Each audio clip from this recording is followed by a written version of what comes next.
اللہ اللہ اللہ۔ قرآن کریم میں اللہ تبارک و تعالی نے ارشاد فرمایا ہے، یا ایھا الذین آمنوا اتقوا اللہ ولتنظر نفس ما قدمت لغد واتقوا اللہ ان اللہ خبیر بما تعملون۔ ارشاد باری تعالی ہے، میں ترجمہ کر رہا ہوں کہ اے لوگوں اپنے رب سے ڈرو، اے لوگوں اپنے رب سے ڈرو۔ اللہ تعالیٰ سب سے کہہ رہا ہے، یا ایھا الذین آمنوا، اے ایمان والو، اے ایمان والیو، اپنے رب سے ڈرو، اپنے خالق حقیقی سے ڈرو۔ لیکن آج یہ بڑی عجیب بات ہے کہ ہمارے دلوں کے اندر سے خوف الہی نکل چکا ہے۔ ایک انسان گناہ پہ گناہ کر رہا ہے، پھر بھی اللہ تعالیٰ سے نہیں ڈر رہا ہے۔ اور صحابہ اکرام رضی اللہ عنہ ایک ایسی جماعت تھی جو نیکیوں پر نیکیاں کرتی تھی، اور نیکیاں کرنے کے باوجود بھی اللہ تبارک و تعالیٰ سے بڑی ڈرتی تھی۔ لیکن آج ہمارے دلوں کے اندر سے اللہ تعالیٰ کا ڈر نکل چکا ہے۔ انسان کے اوپر حالات کیوں آ رہے ہیں؟ حالات آنے کی وجہ یہ ہے کہ ہم نے اپنے رب کو ناراض کر دیا ہے،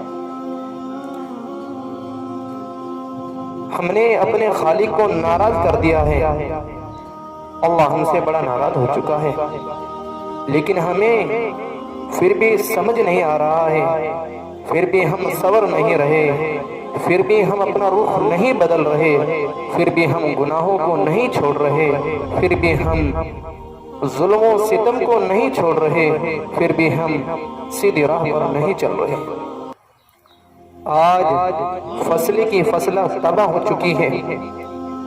اللہ تبارک و تعالیٰ کی یہ ناراض ہونے کی نشانی ہے کہ جب بارشیں بے موسم ہونے لگے تو سمجھ لینا کہ اللہ تبارک و تعالیٰ ناراض ہے۔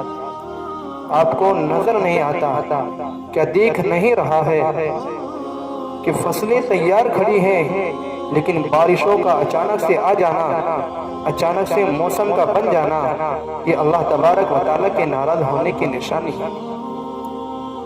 میرے عزیزوں اور پیاروں، آج ہم نے بے شمار گناہ کیے ہیں۔ ہمارے گناہ اتنے بڑھ چکے تھے کہ ہم نے اپنے رب کو بھلا دیا تھا۔ گناہ کی لذت نے ہمیں یہ بھلا دیا تھا کہ ہمارا کوئی رب ہے، وہ ہم سے زندگی کا حساب لے گا، ہمارا کوئی ایک بنانے والا ہے، وہ ہم سے زندگی کا حساب لے گا۔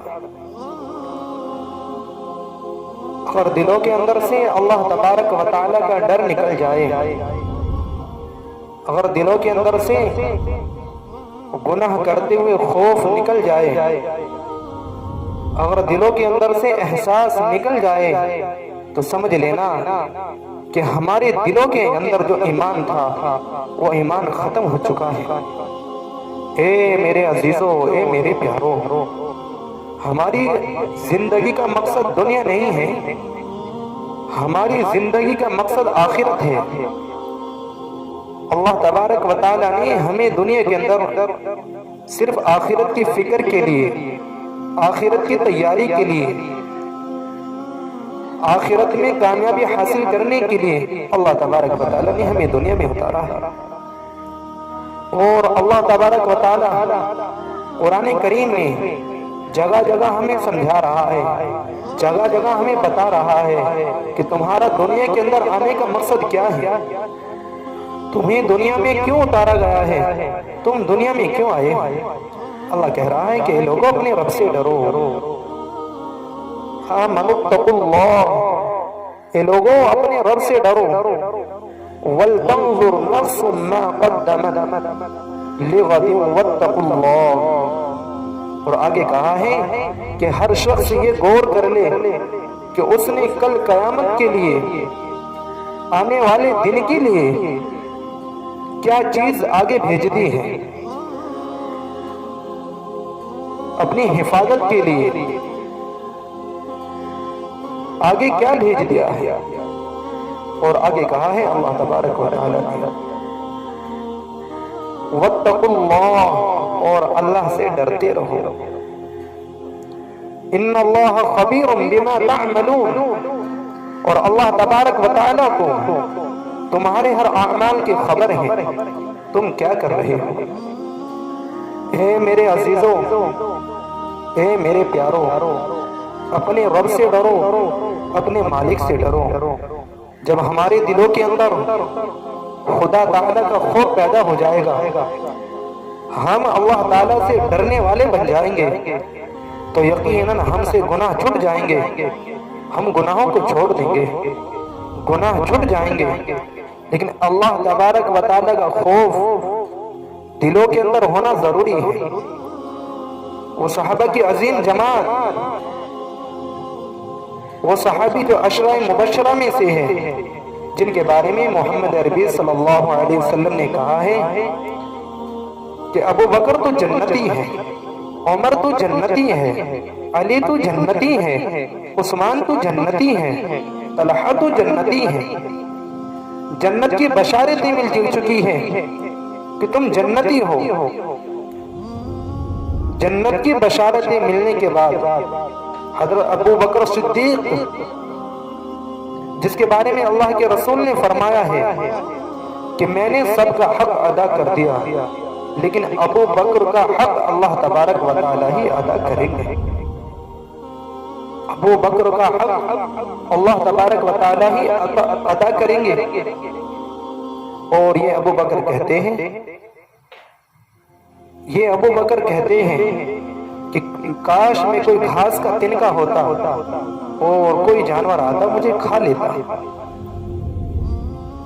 کاش میں کسی مومن کے بدن کا بال ہوتا۔ ایک مرتبہ آپ ایک باغ میں تشریف لے گئے اور دیکھتے ہیں کہ ایک جانور چل رہا ہے، آپ اسے دیکھ کر ٹھنڈی سانس بھرتے ہیں، اور ٹھنڈی سانس لینے کے بعد کہتے ہیں کہ تو کتنا مست و مگن ہے، کھاتا ہے، پیتا ہے، درختوں کے سائے میں پھرتا ہے، جہاں دل چاہتا ہے وہاں چلا جاتا ہے، آخرت کے دن پر تجھ سے کوئی حساب نہیں، کاش ابو بکر بھی تجھ جیسا ہوتا۔ اے میرے پیاروں، یہ وہ صحابی ہیں، یہ وہ صحابی ہیں جس کے بارے میں اللہ کے رسول نے فرمایا ہے کہ جنت کے 8 دروازوں سے یہ آواز آئے گی کہ اے ابو بکر آئیے، ہمارے دروازے سے جائیے، اے ابو بکر آئیے، خوش آمدید، آئیے ہمارے دروازے سے جائیے۔ یہ صحابی، اس کی دل کے اندر اللہ تبارک و تعالیٰ کا اتنا خوف، اللہ تعالیٰ کا اتنا ڈر، جنتی ہونے کے باوجود، اور آج ہمارے پاس تو نیکی ہے ہی نہیں، ہم نے تو دن میں بھی راتوں میں بھی اپنے رب کو ناراض کیا ہے، گناہ پر گناہ کیے ہیں، لیکن ہمارے دلوں کے اندر سے اللہ تعالیٰ کا پھر بھی ڈر نہیں ہے، پھر بھی اللہ تعالیٰ کا خوف نہیں ہے۔ اے میرے پیاروں، ڈرو اپنے رب سے۔ یقیناً دنیا میں ہم ہمیشہ کے لیے نہیں آئے، دنیا سے ہمیں سب کو جانا ہے۔ آج کتنی عجیب بات ہے، یہ بات اگر کہنے پر آ ہی جائے، کتنی عجیب بات ہے۔ انسان گناہ کر رہا ہے، انسان گناہ کر رہا ہے، لیکن اللہ تبارک و تعالی کا خوف نہیں ہے۔ آج دیکھیں، بہت سارے لوگوں کا بہت سارے گناہ چھٹ چکے ہیں۔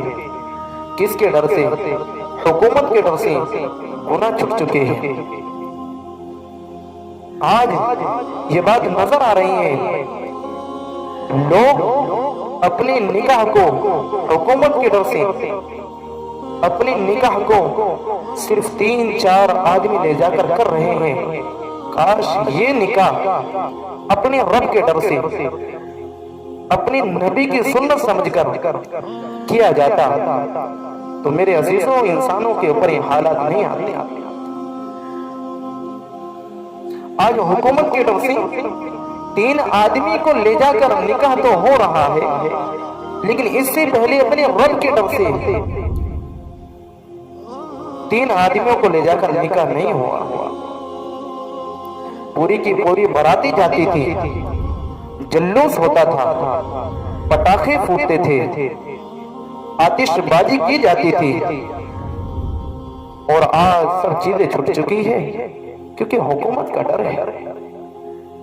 اے میرے دوستوں، اس رب سے ڈرو جس نے زندگی دی ہے، اس رب سے ڈرو جس کے پاس لوٹ کر جانا ہے، اس رب سے ڈرو جس کے سامنے کھڑا ہونا ہے، اس رب سے ڈرو جو زندگی کا حساب لے گا، اس رب سے ڈرو جس نے جسم کا اعضا بنایا ہے، اس رب سے ڈرو جو تمہاری زندگی کا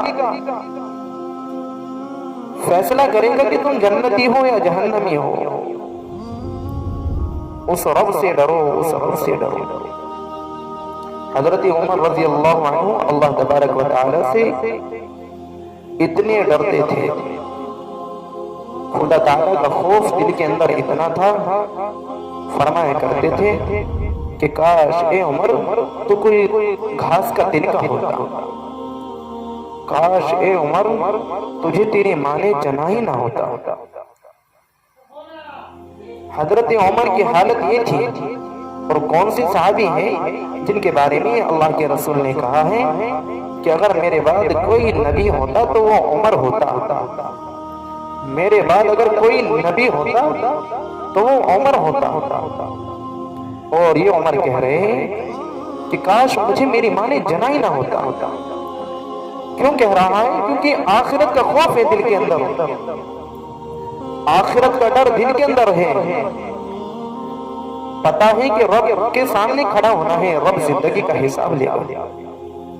آج اگر یہی خوف ہمارے دلوں کے اندر پیدا ہو جائے، آج یہی ڈر ہمارے دلوں کے اندر اگر اتر جائے تو یقیناً ہمارا رب ہم سے راضی ہو سکتا ہے. رب سارے حالات کو دور کر دے گا، رب سب پریشانیوں کو ختم کر دے گا، رب ظلم و ستم کو ختم کر دے گا، ظالم طاقتوں کو ناکام کر دے گا. لیکن ہمیں اللہ تعالیٰ کی عبادت پر آنا ہوگا، ہمیں گناہوں کو چھوڑنا ہوگا. اے ایمان والوں، یہ حالات بتا رہے ہیں کہ آج ہم اپنے رب کی عبادت بھی ڈھنگ سے نہیں کر سکتے. یہ حالات بتا رہے ہیں کہ ہم نے اپنے رب کو بڑا ناراض کیا ہے، ہم نے اپنے اللہ کو بہت ناراض کیا ہے. جب کوئی قوم نمازیں پڑھ سکتی ہو پھر بھی نمازیں نہ پڑھے، مسجدوں میں آ سکتی ہوں پھر بھی مسجدوں میں نہیں آئے، جب کوئی قوم زکوٰۃ دے سکتی ہو پھر بھی زکوٰۃ نہ دے، جب کوئی قوم انصاف کر سکتی ہو پھر بھی انصاف نہ کرے، جب کوئی قوم حج کر سکتی ہو پھر بھی حج نہ کرے، جب کوئی قوم صدقہ دے سکتی ہو پھر بھی صدقہ نہ دے، تو کوئی قوم گناہ کو چھوڑ سکتی ہو پھر بھی گناہ کو نہ چھوڑے، جب کوئی قوم نیکی کر سکتی ہو پھر بھی نیکی نہ کرے. تو اللہ تبارک و تعالی ایسے حالات پیدا کر دیتے ہیں کہ اگر یہ چاہ کر بھی عبادت کرنا چاہے تو نہیں کر سکتے. آج یہ حالات بتا رہے ہیں ہمارے پاس موقع تھا، ہمارے پاس موقع تھا کہ آؤ نماز کو قائم کرو، مسجدوں میں آؤ، مسجدوں کو آباد کرو. ہم نہیں آئے، ہم نہیں آئے تو اللہ تبارک و تعالیٰ نے بھی روک دی. اے میرے پیارو، اپنے اللہ کو راضی کرو. رب بڑا کریم ہے، رب بڑا غفور ہے. یہ ماں سے 70 گنا زیادہ محبت کرتا ہے. اور آپ ماں کی محبت کا عالم دیکھتے ہیں، ماں اپنی بچے سے کتنی محبت کرتی ہے، ماں اپنے بچے سے کتنی محبت کرتی ہے. آپ جانتے ہیں کہ ماں کی محبت کا عالم یہ ہے کہ ماں سوئی ہوئی ہے، نیند آ رہی ہے، نیند کا غلبہ ہے، لیکن اس کا یہ بچہ چھوٹا سا ہوتا ہے تو ماں فوراً نیند سے بیدار ہو جاتی ہے، بچے کو دیکھتی ہے تو رب بھی اپنے بندوں کو پریشانی میں نہیں دیکھ سکتا۔ ماں کی ایک گنا محبت نیند کو چھوڑ کر بچے کے پاس آ جاتی ہے، ماں کو بھوک لگ رہی ہے، بچہ روتا ہے، بلبلاتا ہے، ماں کھانے کو چھوڑ کر بچے کے پاس آ جاتی ہے اور بچے کو فوراً دودھ پلاتی ہے۔ جب اس ماں کی ایک گنا محبت بچے کو تکلیف میں برداشت نہیں کر سکتی، تکلیف میں نہیں دیکھ سکتی، تو بتاؤ یہ رب جو ماں سے 70 گنا زیادہ محبت کرتا ہے، یہ اپنے بندے کو کیسے پریشانی میں دیکھ سکتا ہے، کیسے مصیبتوں میں دیکھ سکتا ہے؟ نہیں دیکھ سکتا۔ یہ رب صرف ہمیں ہوشیار کر رہا ہے، یہ رب ہمیں سمجھا رہا ہے، ہمیں بتا رہا ہے کہ میں ہی تمہارا معبود ہوں، میرے سوا تمہارا کوئی پرسان حال نہیں ہے،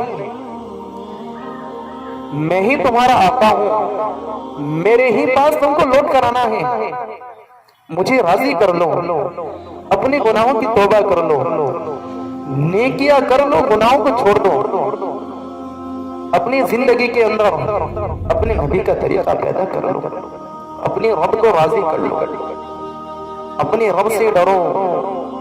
قرآن کریم کی آیت کا میں ترجمہ کر رہا تھا کہ اے لوگوں اپنے رب سے ڈرو اور ہر شخص سے غور کر لے کہ اس نے کل قیامت کے دن کے واسطے کیا چیز آگے بھیجی ہے، ہر شخص سے غور کر لے، اور ہم سب اپنی زندگی کا محاسبہ بڑی اچھی طرح سے کر سکتے ہیں کہ ہم نے کیا آگے بھیجا ہے۔ آج اگر پوری زندگی کا نظام دیکھا جائے، ہماری زندگی میں گناہ ہی گناہ ہے، لیکن ڈرنے کی بات نہیں ہے، رب بڑا کریم ہے، اگر گناہوں سے توبہ کر لی جائے، اگر گناہ پر توبہ ہو جائے تو رب معاف کر سکتا ہے، ڈرنے کی بات نہیں ہے، لیکن اگر گناہ پر توبہ ہی نہیں کر رہے ہیں پھر بڑے خسارے کی بات ہے اور بڑی تکلیفوں کی بات ہے۔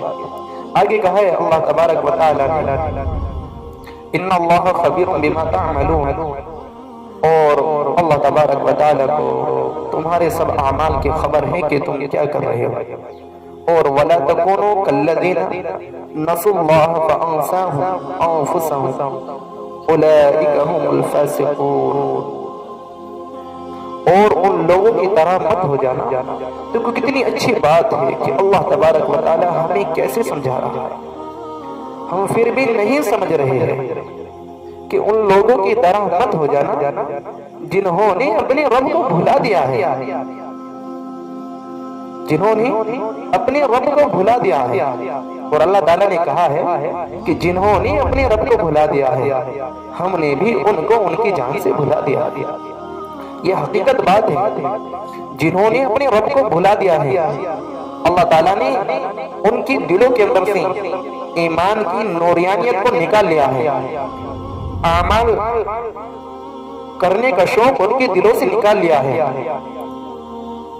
نمازیں پڑھنے کی توفیق ان سے چھین لی ہے۔ اس کا مطلب یہی ہے کہ ہم نے بھی ان کو ان کی جان سے بھلا دیا، کہ ہم نے نیکی کرنے کا شوق ان کے دلوں سے نکال لیا، ہم نے بھی ان کو ان کی جان سے بھلا دیا۔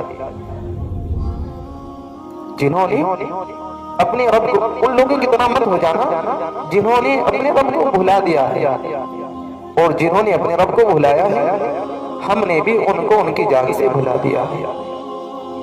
اور یاد رکھنا یہی لوگ فاسق اور فاجر ہیں،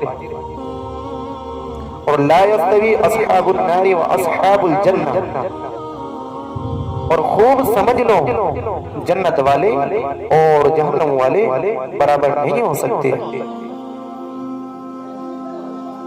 اور اصحاب الجنت هم الفائزون، اور حقیقی کامیابی صرف جنت والوں کی ہے۔